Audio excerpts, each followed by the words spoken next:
बच्चों, हमें पारिवारिक, सामाजिक और राजनीतिक जीवन में लोगों के साथ संवाद स्थापित करना पड़ता है, एक दूसरे के साथ बातचीत करना पड़ता है। अपनी मन की बात को, अपने विचार को दूसरों तक पहुंचाने के लिए हमें बातचीत करना ही पड़ता है।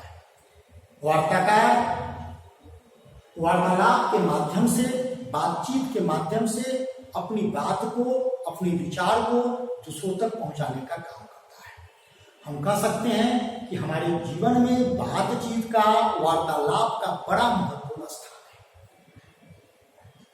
बातचीत अथवा वार्तालाप कैसे करनी चाहिए? बातचीत करते वक्त, वार्तालाप करते वक्त किन किन बातों का ध्यान रखना चाहिए, यह अत्यंत आवश्यक है।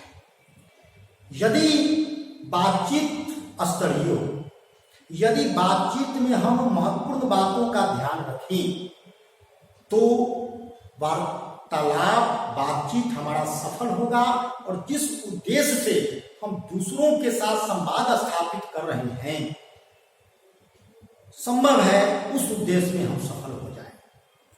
इसलिए एक वार्ताकार को उन सभी प्रमुख बातों को ध्यान में रखकर जो वार्तालाप को सफल बनाता है, तभी बातचीत आरंभ करना चाहिए।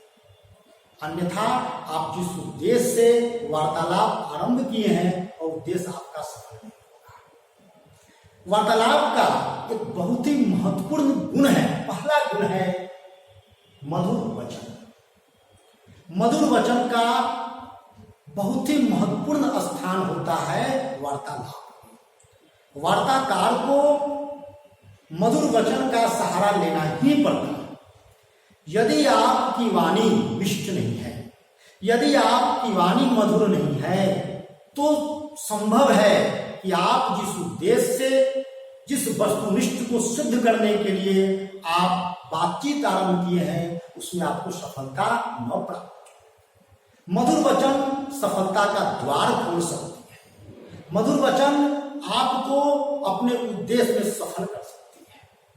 मैं एक बात आपसे पूछूं कि आप अपने आसपास में ऐसे बहुत से व्यक्तियों को जानते होंगे जिनसे लोग बातचीत करना पसंद नहीं करते, जिनसे लोग दूरी बनाकर रखना पसंद करते हैं। दूसरी तरफ कुछ ऐसे भी लोग हैं जिनसे लोग बातचीत करना पसंद करते हैं, लोग उनके करीब जाना चाहते हैं। इसके पीछे कारण क्या है? इसके पीछे कारण है कि जिन लोगों से लोग बातचीत नहीं करना चाहते हैं, उनकी बोली कैसी बोली? तो कटु बोली, कड़वी बोली।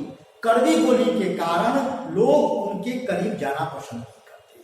और दूसरे तरफ जिनकी बोली मधुर है, जिनकी बोली मीठी है, तो उनसे बातचीत करना पसंद करते हैं। बच्चों, एक सफल वार्ताकार के लिए, एक अच्छे वार्ताकार के लिए उसकी वाणी मधुर होनी ही चाहिए।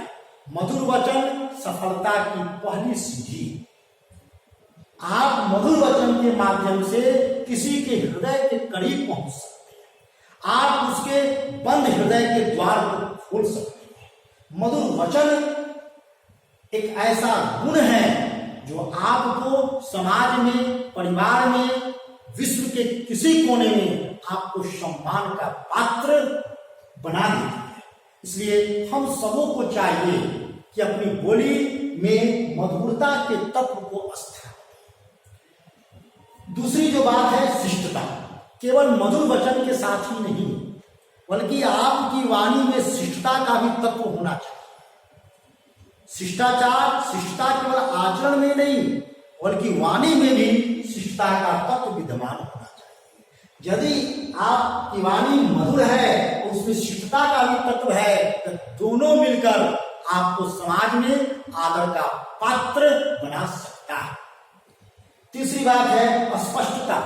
जब आप किसी से वार्तालाप आरंभ करें, आप जब किसी से बातचीत करें, तो अपने उद्देश्यों को, अपने उद्देश्य को आप बिल्कुल स्पष्ट रखें कि किन तथ्यों पर, किन बिंदुओं पर आपको सामने वाले व्यक्ति से बातचीत करना है। आप किन बातों पर सहमत हैं और किन बातों पर असहमत हैं, आपको क्या करना है और क्या नहीं करना है, इन दोनों बातों को आप स्पष्ट रूप से सामने वाले के समक्ष रखें, उसमें कोई संदेह उत्पन्न नहीं होना चाहिए। तो यदि आपकी वाणी मधुर है, शिष्ट है और स्पष्ट है, तो संभव है कि आप जिस उद्देश्य से बातचीत आरंभ कर रहे हैं वह सफल हो। तीसरी बात है मान। बच्चों, आप जब किसी से बातचीत करें तो सामने वाले व्यक्ति को उचित सम्मान दें, उचित मान दें, क्योंकि हमारे आपके जीवन में मान का, सम्मान का बड़ा महत्व है। किसी ने कहा भी है, मानो ही महताम धनम, मानो ही महताम धनम, मतलब कि बड़े आदमियों के लिए मान ही सबसे बड़ा धन है। बिना मान के कोई आपको दान दे दे, वह दान भी स्वीकार करने योग्य नहीं है। इसलिए जब किसी से बात करें, उस व्यक्ति को उचित सम्मान दे, उसे आप उचित स्थान देकर उसी के अनुकूल आप उससे बातचीत करें। मान के बिना बातचीत का, दान का कोई अर्थ नहीं है। अमी पियावे मान गिनू सो नर मोहि न सुहाए। बिना मान के कोई आपको अमृत भी पिला दे तो वह स्वीकार नहीं होना चाहिए। सो नर मोहि न सुहाए। तो कवि रहीम जी कहते हैं कि बिना मान के जो मुझे अमृत पिलाए, ऐसा नर व्यक्ति मुझे अच्छा नहीं लगता। तो मान का बड़ा उचित स्थान है। एक वार्ताकार को चाहिए कि वो जिससे संवाद स्थापित कर रहा है उसको उचित मान और सम्मान दे। चौथी बात है अनुकूलता। मेरे बच्चों, ये आपकी वाणी मधुर है, शिष्ट है, स्पष्टता है, आप सामने वाले को सम्मान भी दे रहे हैं, लेकिन आपकी वाणी अगर अनुकूल नहीं है, वाणी अनुकूल नहीं, इसका तात्पर्य क्या है? कुछ लोग आपके जीवन में ऐसे आएंगे जिनके कथनी और करनी में अंतर है। वो कहते कुछ है, करते कुछ है। ऐसा व्यक्ति कुछ देर के लिए सामने वाले से सम्मान पा लेगा, संभव है उसे कुछ जीवन में सफलता भी प्राप्त हो जाए, लेकिन वह जीवन में कभी पूर्ण रूपेण सफलता को प्राप्त नहीं कर सकता है। एक अच्छे वार्ताकार के लिए यह परम आवश्यक है उसके कर्म और वाणी में अनुकूलता। आप जो कहें उसे करें, उससे पीछे न हटे। इससे आपको समाज में सम्मान प्राप्त होगा और आप सबके करीबी हो सकते हैं। लोग आपको बहुत ही आदर और सम्मान देंगे। इसलिए मेरे बच्चों, वाणी के 4 आवश्यक तत्व हैं: मधुर वचन, शिष्टता, स्पष्टता, मान और अनुकूलता।